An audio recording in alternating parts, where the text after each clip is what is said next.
बिस्मिल्लाहिर्रहमानिर्रहीम अस्सलाम वालेकुम। हाँ जी बच्चों, कैसे हैं आप लोग। ले जी, चैप्टर नंबर 7 आपके सामने है, रेडी हुआ है।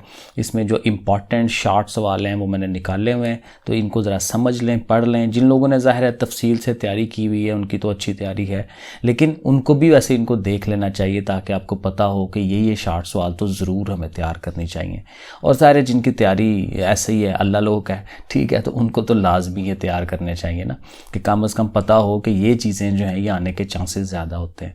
तो चले शुरू करते हैं। जो पहला क्वेश्चन है मेरे पास वो है इवैल्यूएट करना है। फैक्टोरियल वाला सवाल है। 9 फैक्टोरियल, नीचे 6 फैक्टोरियल है और साथ 3 फैक्टोरियल है। देखिए फैक्टोरियल की पहचान होती है कि अगर जिस फॉर एग्जांपल ये 9 फैक्टोरियल है तो 9 और 9 से छोटे जो नंबर्स होते हैं उनसे मल्टीप्लाई किया जाता है उसको। तो उसमें भी आप देखें ट्रिक यूज़ करते हैं। नीचे अगर 6 का फैक्टोरियल है ना तो 9 को आप एक्सपेंड करवाएं, 9 के बाद 8 लिखें, 7 लिखें, लेकिन 6 पे जाके रुक जाएं। 6 पे जाके फिर फैक्टोरियल बना दें। क्यों? इसलिए कि नीचे भी 6 का फैक्टोरियल मौजूद है। उसका फ़ायदा ये होगा कि ये दोनों कट जाएंगे, ठीक है, एलिमिनेट हो जाएंगे। और उसके बाद आपके पास 9, 8, 7 रह जाएगा ऊपर। नीचे ये 6 फैक्टोरियल तो कट गया। ये जो 3 का फैक्टोरियल है वो भी अब एक्सपेंड कर लें, 3, 2, 1 लिख लें। अब इससे क्या होगा कि आप इनको कटवा सकते हैं। तो देखें हमने इनको लिखा 9, 8, 7 को, 3, 2, 1 को लिखा। अब देखें कटवा लें। 3 3s are 9 हो जाएगा, 2 1s are 2, 2 2 4s are 8 हो जाएगा। सो 3, 4 और 7 ये रह जाएंगे। इनको आप मल्टीप्लाई करेंगे। कैलकुलेटर में डायरेक्ट आ जाता है, लेकिन हमें डायरेक्ट नहीं करना, क्योंकि सवाल की नोयत पे गौर किया करें कि सवाल दे किस तरह का रहा है। क्योंकि जब इसको इवेल्युएट करने के लिए कह रहा है तो वो आपसे स्टेप्स मांग रहा है कि स्टेप कैसे होने हैं, वरना तो कैलकुलेटर डायरेक्ट दे देता है। तो डायरेक्ट आंसर नहीं देना, ऐसे प्रोसेस करके देना उसको, ठीक है। आगे चलें। क्वेश्चन नंबर 2 है। यहाँ उसने दिया हुआ है NP2। यहाँ पे ज़ाहिर इन इस चैप्टर के अंदर परमुटेशंस हैं और कम्बिनेशंस हैं। परमुटेशन भी ज़ाहिर है डिफरेंट तरह की अरेंजमेंट्स होती हैं, कम्बिनेशंस भी डिफरेंट तरह के अरेंजमेंट होते हैं। बस दोनों में फ़र्क ये है कि परमुटेशन में ऑर्डर का ध्यान रखा जाता है और कम्बिनेशंस में ऑर्डर का ध्यान नहीं रखा जाता, ठीक है। और चूंकि कम्बिनेशंस में ऑर्डर का ध्यान नहीं होता तो इसलिए कम्बिनेशन हमेशा कम बनते हैं, और जहाँ पे ऑर्डर का ध्यान रखना होता है उसमें देखें ABC या CAB, उसमें फ़र्क है दोनों में। तो 2 कम्बिनेशन बन जाते हैं। जहाँ ऑर्डर का ध्यान नहीं रखना होता वहाँ एक कम्बिनेशन ही बनता है। तो कम्बिनेशंस जो होते हैं C वाले वो थोड़े बनते हैं, परमुटेशन हमेशा ज़्यादा बनती है। तो ये आपको बेसिक चीज़ याद रखनी है कि कम्बिनेशन में ऑर्डर का ध्यान नहीं रखना, लेकिन परमुटेशंस में ऑर्डर का ध्यान रखा जाता है। अब ये ज़ाहिर आगे यूज़ होगा। अभी तो बड़ा सिंपल है कि उसने NP2 दिया हुआ है, वो 30 के बराबर है। हमें परमुटेशन का और कम्बिनेशन का फार्मूला आना चाहिए। परमुटेशन का फार्मूला कैसे एक्सपेंड करते हैं कि ये जो ऊपर n है ना, ऊपर n का फैक्टोरियल लिख लेते हैं। नीचे जो 2r है, ठीक है, यहाँ r होता है आमतौर पे फार्मूले में, तो हम क्या करते हैं n में से r को माइनस कराते हैं। तो यहाँ n-2 लिख देंगे बटे में, ओवर में। n फैक्टोरियल ऊपर, n-2 फैक्टोरियल नीचे। बेसिक फार्मूला क्या है? n factorial over n-r factorial. तो यहाँ r की जगह 2 है तो 2 लिख लिया। आगे ये 30 है। अब इसको हल करना है, n मालूम करना है। तो जैसे ऊपर मैंने वो 9 के फैक्टोरियल को एक्सपेंड किया था ना, तो यहाँ आप n के फैक्टोरियल को एक्सपेंड करवाएं। n है, n के बाद n-1 आता है, क्योंकि उससे छोटा करना है ना, तो एक कम करेंगे तो छोटा होगा। इसी तरह उसके बाद n-2 आता है, लेकिन देखें n-2 पे फिर रोक लिया क्योंकि नीचे भी n-2 मौजूद है। तो ये दोनों फैक्टोरियल्स कट जाएंगे, हमारे पास सिर्फ n × n-1 रह जाएगा इक्वल टू 30। अब अगर आप n से मल्टीप्लाई करवा लें, n-n's are n² और n-1's are n, और 30 को भी उठा के उधर ले जाएं, माइनस का 30 हो जाएगा। अब देखें आपके पास एक सीधी इक्वेशन बन गई है क्वाड्रेटिक। आप वो क्वाड्रेटिक वाला फार्मूला यूज़ कर लें जैसे मैट्रिक में करते थे, या इसके फैक्टर बना लें। तो फैक्टर भी बनाए जा सकते हैं। यहाँ पे 1 है ना, तो मैं 6 और 5 को ले रहा हूँ, क्योंकि 6 5s are 30 होता है, और 6 में से ये 5 माइनस कराएं, क्योंकि ये माइनस का है ना, तो फिर -1 आता है, तो दोबारा वही चीज़ आ जाती है। तो अब कि ये फैक्टर बन जाते हैं। अब इनका कॉमन लें, इनमें से n कॉमन निकाल लें, n-6 रह गया। यहाँ पे +5 कॉमन लेंगे, फिर n-6 रह जाएगा। कॉमन का यही होता है रूल। और n-6 को अगर आप कॉमन लेंगे तो पीछे n+5 आएगा। तो ये दोनों चीज़ें हमारे पास ये आ जाएंगी। दोनों को अलग-अलग 0 के बराबर रख लें, और यहाँ से -6 उधर ले जाएं तो प्लस का 6। तो n की वैल्यू हमें मिल गई 6। ये उधर जाएगा तो माइनस होगा, ये पॉसिबल नहीं होता, क्योंकि n की वैल्यू माइनस में नहीं हो सकती ना। कहीं ना कहीं से तो स्टार्ट लेना होता है। ज़ीरो भी नहीं बेचारी हो सकती, ज़ीरो का तो मतलब है कि कम्बिनेशन ही चीज़ ही कोई नहीं है हमारे पास कम्बिनेशन बनाने वाली, ठीक है। तो माइनस पॉसिबल नहीं होता, तो n इज इक्वल टू 6, तो हमें ये मिल गया, ये इसका आंसर है। अगला सवाल देखें, 20p3 है और इसको कहता है इवैल्यूएट करें। तो अभी मैंने जैसे फार्मूला आपको समझाया वो फार्मूला आपने ज़हन में रखना है। ऊपर वाली चीज़ जो है वो n होती है, उसका फैक्टोरियल ऊपर, नीचे इन दोनों को माइनस करा के फैक्टोरियल, वही n माइनस आर फैक्टोरियल। ये फार्मूला है ना, n factorial over n minus R factorial, ये परमुटेशन का फार्मूला है, ठीक है। तो इसको लिख लेंगे। अब 20 में से 3 निकालें तो 17 ही आता है, ठीक है। अगेन कैलकुलेटर पे नहीं जाना, इसको स्टेप्स बना के देने हैं। तो 20 वाला चूँकि बड़ा है ना, 17 छोटा है, तो बड़े वाले को एक्सपेंड करवाएं। 20, 19 एक एक कम करते चले जाते हैं, 20, 19, 18 और 17 पे जाकर रुक जाएं, क्योंकि नीचे भी 17 है, तो ये दोनों कट गए। इन तीनों को अब कैलकुलेटर पे मल्टीप्लाई करा लें तो ये आंसर बनेगा, ठीक हो गया। आगे चलें, एक और सवाल, फाइंड n, यहाँ पे भी n फाइंड करना है, लेकिन अब हालत ये वाली है, 11pn है बराबर 11, 10, 9। ये नज़र आ रहा है कि वो फैक्टोरियल की शक्ल बन सकती है यहाँ पे, और हम बनाएंगे। देखें कैसे, मेन काम ये है कि आपने इसको एक्सपेंड कराना है, इसका फार्मूला लगा लेना है। 11 है 11 फैक्टोरियल, और नीचे n है तो 11 minus n, 11 minus n factorial बना। अब देखें ऊपर जो है, चूँकि ये 11 से स्टार्ट हो रहा है ना, 11, 10, 9, तो 9 के बाद और क्या हो जाना चाहिए, 8, 7 वगैरह, यानी 8 का फैक्टोरियल अगर 7 बना लें तो ये सारी चीज़ का फैक्टोरियल बन जाता है। और ये 11 का फैक्टोरियल बनेगा क्योंकि इधर भी 11 है, और दोनों का फ़ायदा हो जाएगा मिलाने का। तो यहाँ फैक्टोरियल बनाना ज़रूरी है। तो आप इसके साथ 8 फैक्टोरियल ऊपर भी लिख लें, नीचे भी लिख लें, क्योंकि जो चीज़ हम करते हैं मैथ में उसका उल्ट भी करना होता है। तो अब क्या फ़ायदा होगा कि ये ऊपर बन जाएगा 11 का फैक्टोरियल, नीचे 8 का फैक्टोरियल है, साथ ये है। अब अगले स्टेप में यहाँ जो 11 का फैक्टोरियल बनेगा वो इससे कट जाएगा। देखें आगे क्या करते हैं। तो ये देखें ऊपर भी 11 फैक्टोरियल, उधर भी 11 फैक्टोरियल, तो ये दोनों कट जाएंगे, और ये इसके बराबर ही है क्योंकि दोनों नीचे हैं, दोनों को सीधा कर लें तो 11 minus n factorial is equal to 8 factorial. अब दोनों तरफ से फैक्टोरियल ख़त्म हो जाएगा, माइनस n है, माइनस n उधर ले जाएं, 8 को उधर ले जाएं, जगह चेंज कर लें, 8 जाके माइनस हो जाएगा, n जाके पॉजिटिव। तो 11 में से 8 निकाल लें 3, तो देखें बड़े आराम से n की वैल्यू मिल जाती है। क्वेश्चन नंबर 5 यहाँ पे कहता है हाउ मैनी नेकलेसेस, नेकलेस बनाने हैं, हार बनाने हैं, कैन बी मेड, बना सकते हैं, फ्राम 6 बीड्स, 6 हमारे पास दाने हैं, जो भी वो रंग बिरंगे या जो भी होते हैं जिससे हम नेकलेस बना सकते हैं, ऑफ डिफरेंट कलर्स, 6 बीड्स हैं। अब ये चक्कर होता है नेकलेस बनाना है तो वो सर्कल की फॉर्म में उनकी अरेंजमेंट होती है। आप गौर करें ना, उसको नेकलेस जब बनाते हैं वो अपने गले में पहनते हैं, हार जो होता है वो इसी तरह ही होता है। वो अलग बात है, इधर बीड्स होते हैं तो वो नीचे की तरफ झुक जाता है। तो बहरहाल वो अच्छा, इसका फिर तरीकाकार ये होता है कि आपने ऐसे करके उनको अरेंज करना है, उनके कलर्स हैं। तो चूँकि 6 हैं तो किसी एक को फिक्स रख के ना फिर बाकियों को घुमाया जाता है कि जी लाल इधर रख लिया हमने, फिक्स कर लिया रेड वाले को, तो पीला और ग्रीन और दूसरे सब को कभी उसको उधर कर लें, कभी उसको उधर कर लें। तो एक को फिक्स लाजमी रखते हैं। तो उसका क्या फिर टोटका हो जाता है कि अगर 6 बीड्स हैं टोटल तो आपने फैक्टोरियल लेना है 5 का, एक कम कर लेते हैं, ये इसका टोटका हो जाता है क्योंकि एक को आप तो फिक्स कर रहे होते हो। तो 5 का फैक्टोरियल, लेकिन कहता है कि इसके जो कम्बिनेशन हैं वो दूसरी तरफ से भी वही बन रहे होते हैं, तो इसलिए इसको 2 पे डिवाइड करा देते हैं क्योंकि 5 फैक्टोरियल बहुत ज़्यादा कम्बिनेशंस हो जाते हैं, उसके अरेंजमेंट्स हो जाती हैं। तो इसलिए इसका फार्मूला यही है कि एक आपने उससे कम रखना है फैक्टोरियल के लिए और 2 पे डिवाइड कराना है, जब भी इसकी मिलता जुलता कोई और सवाल भी आ जाए। तो 5 फैक्टोरियल कैलकुलेटर में लें, 120 आएगा, उसको 2 पे डिवाइड करेंगे 60, तो 60 डिफरेंट तरह से इनको अरेंज किया जा सकता है। ठीक है, ये हो गया। आगे चलते हैं जी 6 वाले के ऊपर।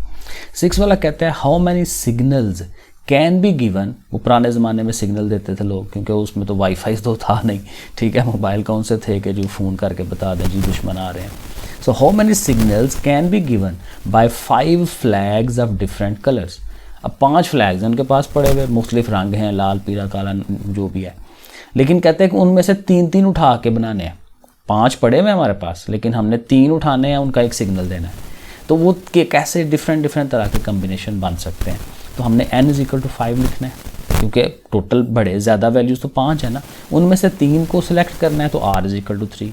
और यहाँ देखें परमुटेशन यूज़ करनी है, क्योंकि परमुटेशन में क्या होता है, अरेंजमेंट का ध्यान रखते हैं क्योंकि ये कलर्स है ना, तो कलर्स का ध्यान रखना है। पहली दफ़ा अगर आपने रेड कर लिया है तो अगली दफ़ा ग्रीन यूज़ कर रहे हैं, तो यहाँ परमुटेशन यूज़ होनी है। NPR फार्मूला लिखेंगे, n की जगह 5 है, उसकी जगह ये है। इसको आप उसी तरह formula 5 factorial over 5 minus 3 factorial, नीचे 2 फैक्टोरियल जैसे हल करते हैं, ठीक है। इसको 5 को एक्सपैंड कर लें, 2 फैक्टोरियल कटवा दें, इन तीनों को मल्टीप्लाई करें तो ये आ जाएगा, ठीक है। तो परमुटेशन कलर्स है ना, तो आपको परमुटेशन पे रहना है, कम्बिनेशन पे नहीं जाना। 7 वाले पे आए, how many triangles are formed, कितनी मुसल्लसें बना सकते हैं by joining the vertices of a 5 sided figure. अगर आपके पास 5 साइडेड फिगर है, इधर भी है, इधर भी है, इधर भी है, इधर भी, पेंटागन है, ठीक है, तो कितनी ट्रायंगल, इसको इससे मिलाएं, इसको इससे मिलाएं, इससे बहुत सारी कम्बिनेशंस बन सकते हैं। अब यहाँ देखें, ऑर्डर का कोई मैटर नहीं करता, जिसको मर्ज़ी पहले मिला लें, आगे पीछे मिला लें। तो यहाँ फिर ये कम्बिनेशन है, क्योंकि कोई स्पेसिफिक रूल नहीं है। तो यहाँ पे यही होगा कि ABC भी वही कम्बिनेशन है और BCA भी वही कम्बिनेशन है और CA भी वही कम्बिनेशन है। तो यहाँ कमियाँ आ जाती है, तो इसलिए यहाँ पे C यूज़ होना है। N वो उसी तरह 5 है, R फिर उसी तरह 3 है, लेकिन यहाँ पे ट्राइंगल्स कितनी बनेंगी, 5C3, ये C यूज़ होना है, P यूज़ नहीं होना, यहाँ पे थोड़े बनने हैं, ठीक है। ऑर्डर का ध्यान नहीं है, तो जब इसको कैलकुलेटर पर करेंगे वो 10 आंसर आ जाना है। क्वेश्चन नंबर 8 देखते हैं। यहाँ इवैल्यूएशन करनी है 10C7 की। बड़ा सिंपल सा सवाल है, क्योंकि हल करना है। और देखें कम्बिनेशन है, ये परमुटेशन में फार्मूला था n factorial over n minus r factorial. यहाँ पे भी वही चीज़ है, लेकिन एक एक्स्ट्रा चीज़ आ जाती है r फैक्टोरियल। यहाँ मैं लिख देता हूँ n फैक्टोरियल ओवर में r फैक्टोरियल और फिर n माइनस r फैक्टोरियल। तो ये इतनी चीज़ तो ये वही है परमुटेशन का फार्मूला, लेकिन ये जो है एक्स्ट्रा ये r फैक्टोरियल आ जाता है और इसी की वजह से आंसर छोटा हो जाता है, क्योंकि ये डिवाइड करा रहा होता है ना। तो बहरहाल ये फार्मूला है कम्बिनेशन का, और इतना फार्मूला जो है ये परमुटेशन है। ये फार्मूले ज़रूरी हैं इस चैप्टर के लिए, ये 2-3 फार्मूले, ठीक है। अब उस लिहाज से लगा लें, 10 है n तो 10 का फैक्टोरियल ऊपर, ठीक है, नीचे 7 है, 7 का भी फैक्टोरियल, और फिर दोनों को माइनस करा के फैक्टोरियल। अब इसे हल कर लें, 7 फैक्टोरियल है, 10 में से 7 निकाल लें, 3 है, इसको फिर एक्सपेंड कर लें 10 को, 10, 9, 8, 7 पे जाके रुक जाएं, क्योंकि 7 फैक्टोरियल नीचे कट जाएगा। फिर उसी तरह ये आप डिवाइड कराएं तो ये 120 आंसर बन जाएगा। बड़ा सिंपल है, इसको भी इसी तरह स्टेप बना के करना है, कैलकुलेटर से डायरेक्ट आंसर नहीं दे देना। फिर 9 वाला है, यहाँ पे भी n फाइंड करना है, लेकिन यहाँ पे ये NC10 है इधर, और इधर 12 ज़रब 11 और नीचे 2 का फैक्टोरियल है। पहले तो ये चूँकि C वाला है तो इस पे आप वो फार्मूला इसका एक्सपेंड कराएं, n फैक्टोरियल, नीचे ये 10 का फैक्टोरियल, और n में से 10 को माइनस करके वो वाला फैक्टोरियल फार्मूला, और इधर जो चीज़ आ रही है वो उसी तरह। अब देखें ये सवाल भी बड़े आराम से हल होगा, क्योंकि ये देखें 12 ज़रब 11 वो खुद ही डायरेक्शन दे देता है कि ये देखें चीज़ें कम हो रही हैं, तो इसको भी फैक्टोरियल बनाने की कोशिश करें। तो 11 के बाद क्या होना चाहिए, 10, 9, 8, यानी कि 10 का फैक्टोरियल होना चाहिए। तो आपने ऊपर भी 10 का फैक्टोरियल लिख लेना है, नीचे भी लिखना पड़ेगा, क्योंकि ऊपर हमारी ज़रूरत है, और नीचे वाला भी यूज़ हो जाना है वैसे। तो ऊपर भी लिख लिया, नीचे भी। अब ये क्या बन जाएगा, ऊपर 12 का फैक्टोरियल हो जाएगा ना, नीचे ये 10 का है, तो इसको लिखते हैं ज़रा अगले स्टेप के अंदर। ये देखें ऊपर 12 का फैक्टोरियल बन गया, नीचे 10 का है। अच्छा, यहाँ पे था 2 का फैक्टोरियल। अब 2 का फैक्टोरियल जो है उसको आप लिख सकते हैं 12 माइनस 10, 12 में से 10 निकालें तो 2 ही आता है ना, तो 2 का फैक्टोरियल है। लेकिन इस तरह लिखने का फ़ायदा क्या हुआ, इसको और इसको आप कंपेयर करें। इधर n फैक्टोरियल था, उसकी जगह यहाँ 12 है, 10 का फैक्टोरियल, 10 का फैक्टोरियल, फिर n है, n की जगह फिर 12 है, आगे 10 है, फिर 10 है, यानी सब बिल्कुल एक जैसा है। अगर हम n की जगह क्या समझ लें कि वहाँ 12 है, तो n इज़ इक्वल टू 12। तो ऐसे ज़रा कंपैरिजन करने से हमें n की वैल्यू यहाँ मिल जाएगी। एक और है 10 वाला क्वेश्चन, कहता है यहाँ से भी n फाइंड करें, और ये क्या है, NC6 है, वो बराबर है NC12 के। अब ये एक स्पेशल सवाल है जहाँ एक स्पेशल किस्म का फार्मूला यूज़ होता है, कि कहता है कि कोई भी हो ना आपके पास कम्बिनेशन, तो उसके लिए आप ये फार्मूला एक बना सकते हैं। ये एक फजूल है, ये कुछ नहीं है, यहाँ से आंसर स्टार्ट हो रहा है। ये फार्मूला उसने कम्बिनेशन का दिया हुआ कि अगर NCR हो तो NCR को आप ऐसे भी लिख सकते हैं NCN-R, यानी जो ऊपर n होता है वो नीचे n-R करके आप लिख सकते हैं। तो ये चीज़ हम यूज़ करेंगे इसमें NC12 के साथ। तो यहाँ लिखेंगे NC12 और उसको हम फिर क्या करेंगे, n लिख के नीचे n-12। जैसे वो ऊपर कह रहा है कि ये वाला n इधर आ सकता है, तो हम भी तो यहाँ यही कर रहे हैं, n को यहाँ ले रहे हैं, ठीक है। तो अब उस अपने जो ऊपर मेन सवाल है उसको दोबारा लिखें, NC6 बराबर, अब NC12 की जगह पे अब ये वैल्यू को आप पुट करा दें। अब क्या होगा, कंपैरिजन कराएं, n के बराबर तो 6 की जगह ये होगा, तो n-12 जो है वो 6 के बराबर हो जाएगा, n-12 = 6, और -12 उधर ले जाएं तो प्लस का 12, और दोनों प्लस होंगे तो 18। देखें इस तरह से ये ट्रिक लगा के आपको ये वाला सवाल करना पड़ेगा। एक और ये सवाल है, यहाँ पे n भी फाइंड करना है और r भी फाइंड करना है। सो कोई मसला नहीं है, लेकिन दोनों चीज़ें हैं, यहाँ कम्बिनेशन भी है और परमुटेशन भी है, NCR NPR दोनों हैं, तो दोनों के फार्मूले यूज़ कर लें, n factorial r factorial n-r, दोनों के मैंने फार्मूले आपको बता दिए। और मैंने बताया था कि ये जो NCR के अंदर फार्मूला ये सारा परमुटेशन होता है। तो देखें यहाँ पे ये वाली चीज़ और ये वाली चीज़ सेम है, बिल्कुल एग्जैक्टली सेम है, सिर्फ ये r फैक्टोरियल का फ़र्क है। तो अगर हम दोनों को डिवाइड करा दें, तकसीम करा दें, तो ये सारा इस सारे से कट जाता है, r सिर्फ रह जाता है, और खाली r रहेगा तो r मालूम हो जाएगा। तो हमने क्या करना है, इसको इस पर डिवाइड करा देना। तो डिवाइड हम करा रहे हैं, इसको ऊपर रखा, ये उसके नीचे आ रहा है, ये देखें, ठीक है, और ये 35 ऊपर आना है, 210 नीचे आना है, तो ये पूरा कट जाएगा, ये सारा इससे कट जाएगा, 1/r, क्योंकि r बटे में है, 1/r फैक्टोरियल आएगा, और 35 से 210 को डिवाइड कराएं तो ये 6 आता है, 1/6। तो सीधा कर लें, r फैक्टोरियल = 3 फैक्टोरियल, फैक्टोरियल गया, r = 3 बन गया, तो एक वैल्यू तो हमें मिल गई। अब किसी एक को यूज़ कर लें, हम कम्बिनेशन को, परमुटेशन को यूज़ कर लेते हैं। परमुटेशन का फार्मूला यही था ना, n factorial over n-r factorial = 210, लेकिन r हमें मिल गया हुआ है, तो अब r की जगह पे हम 3 यूज़ कर सकते हैं, क्योंकि 3 आ गया हुआ है, तो हमने r की जगह 3 लिख लेना है, इधर 210 है। अब उसी तरह एक्सपेंड कराएं ऊपर वाले को, n है तो n की जगह n × n-1, n-2, n-3, n-3 पे फिर रुक गए क्योंकि नीचे n-3 है, ये कट जाएंगे, तो ये चीज़ = 210। ये देखें, ये अगला स्टेप हमारा ये बन गया। अब देखें यहाँ कुछ थोड़ी सी ना अगेन टोटका यूज़ करना पड़ेगा, क्योंकि यहाँ 3 चीज़ें हैं, मल्टीप्लाई करके क्यूब की फॉर्म में ले जाके ये तो बहुत लंबा सवाल हो जाता है। तो यहाँ जैसे ये देखें, ये n है तो ये उससे एक कम है, ये उससे एक कम है, तो यहाँ हम एक ऐसी रकमें लाने की कोशिश करेंगे जो एक के बाद दूसरी उससे छोटी हो, वो उससे छोटी हो।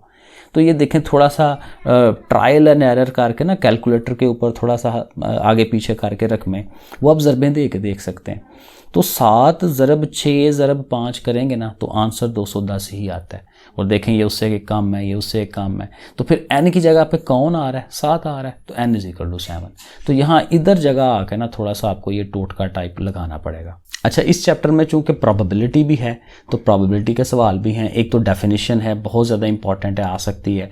तो प्रोबेबिलिटी क्या होती है, the probability is the measure, नापना होता है, मापना होता है, ऑफ द लाइकलीहुड, किसी चीज़ के होने का, ऑफ एन इवेंट, किसी इवेंट के होने का, किसी काम के होने का, टू हैपन, के वो हो, यानी कोई काम होने के कितने % चांसेस हैं, परसेंट तो नहीं कहना चाहिए, कितने चांसेस हैं, क्योंकि ये परसेंटेज में नहीं होता।